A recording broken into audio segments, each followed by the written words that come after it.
সেইটা খুঁজে পায় আমার নবীজির বিরুদ্ধে, আম্মা জান আয়েশা সিদ্দিকার চরিত্রে, মা খাদিজার চরিত্রে রাসূলুল্লাহর মোহরে নবুয়ত নিয়ে এত বিশ্রী একটা লেখা লিখেছে, ওইটা পড়ার পর এক সপ্তাহ আমার ঠিক মতো ঘুম হয় না। রাসূলুল্লাহর মোহরে নবুয়ত নিয়ে এত নিকৃষ্ট বাজে ভাষায় লিখেছে, এগুলি গোয়েন্দা সংস্থা পায় না। আরেক ব্যাপারে আলেমরা কথা বললি আলেমরা দেশের শত্রু হয়ে যায় নাকি? কল্যাণময় রাষ্ট্রে কয় কাজ চলবে? কয় কাজ? তা'মুরুনা বিল মা'রুফ ওয়া তানহাউনা আনিল, সৎ কাজে আদেশ দেবে, অসৎ কাজ বন্ধ করে দেবে। রাষ্ট্র যা পারবে আমি তা পারবো না, রাষ্ট্র যা পারবে আপনি তা পারবেন না, সরকারের আইন যা পারবে আমরা তা পারবো না। সুতরাং রাষ্ট্র এটা করবে। ক্যাসিনো চলতে পারে না, জুয়া চলতে পারে না, এটা হারাম, এটা পরিবার ধ্বংস করে। আল্লাহ হুকুম দিয়ে দিলেন মদ নিষিদ্ধ। আমার দেশের পার্লামেন্টারিয়ানরা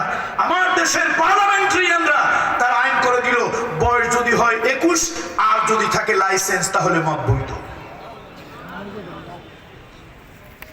বন্ধুরা আমার, এই জন্য আসুন, এই চারখানা কাজ হলে সৎ কাজের আদেশ, অসৎ কাজের নিষেধ।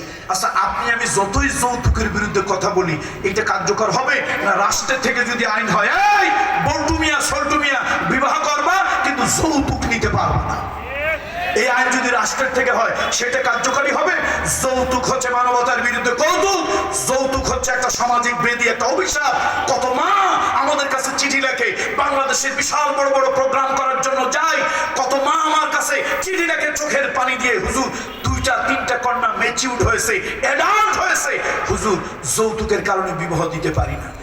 সব মা ঘুমায়, রাতের বেলা আমার বালিশে মাথা রাখলে আর ঘুম হয় না, দুশ্চিন্তা করি এতিমদের কার দায়িত্ব দিয়ে যাব, কোথায় দেব, কি করব। যৌতুক রাষ্ট্র থেকে নিষেধ করতে হবে। সুতরাং চারখানা কাজ, ভালো কাজ রাষ্ট্র আদেশ দেবে, অসৎ কাজ খারাপ কাজ রাষ্ট্র নিষেধ করবে। এই যে মাদকের বিরুদ্ধে যারা কথা বলে, অনেক নেতা মাদকের সাথে জড়িত। দেখছেন সরিষা দিয়ে ভূত ছাড়াবেন, সরিষার ভিতরে হলো ভূত। আমার একটা জিনিস বুঝে আসে না ভাই, আপনারা মসজিদে ইমাম নেওয়ার সময় ইমাম সাহেবের শাড়ি কেমন, ইমাম সাহেবের শাড়ি কেমন তা দেখেন, চুল কেমন তা দেখেন, চুল কি একটু মস্তান টাইপের কিনা, শাড়ি কি বড় বড় হনুমানের মতো রাখছে কিনা, তারপরে জামাটা কেমন গায়ে দেয়, তারপরে হাঁটা চলাটা কেমন করে।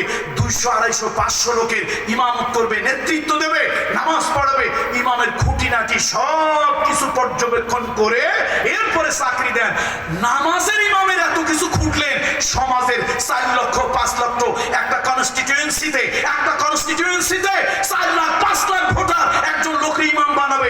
1 নম্বর মদখোর, 1 নম্বর বাটপার, 1 নম্বর খুনি, 1 নম্বর টাউটার, এই বদমাশটাকে ইমাম বানাইলো। এতগুলো লোক একবারও চিন্তা করলো না। দেশের টাকা পাচার করে আরেক দেশে। দেখেন না এক দরবেশ কত বড় বাটপার, ওরে বাটপার, শুধুমাত্র একটু বাঁচার জন্য দাড়ি কেটে ফেলছে। কিটা কেটে ফেলছে?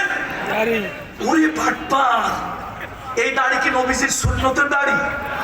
নবীজির সুন্নতের দাড়ি হলে সে চিন্তা করতো ফাঁসি 10 বার হোক, ফাঁসি কয়বার হোক, তারপর রাসূলুল্লাহর সুন্নতে হাত লাগাবো না। তাহলে বোঝা গেল আসলে তিনি মানে রাসূলুল্লাহর দাড়ি রাখেননি, তিনি বিশেষ এক প্রজাতির দাড়ি রেখেছেন, তা আমি আর মাইকে বললাম না। এই জন্য আসুন, কল্যাণময় রাষ্ট্র 4খানা কাজ। কল্যাণময় রাষ্ট্র কয়খানা কাজ?